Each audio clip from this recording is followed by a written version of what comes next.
Hello मित्रांनो, तुमच्या मराठी दिग चॅनलवर स्वागत आहे। मी तुम्हाला मराठी दिग चॅनलवर रोज नवीन इंग्रजी शब्द शिकवणार। तर चला वेळ न घालवता आजच्या व्हिडिओमध्ये शिकूया इंग्रजी शब्द। डेमोक्रेट।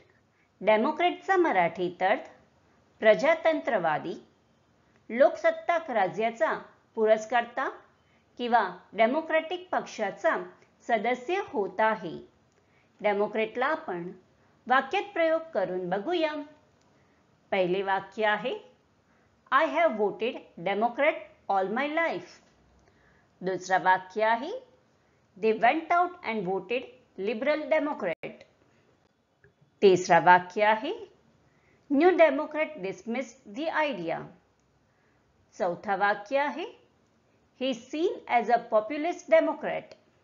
फ्रेंड्स, व्हिडिओला लाईक, शेअर आणि कमेंट करायला विसरू नका आणि चॅनलला सबस्क्राइब करा। Thank you.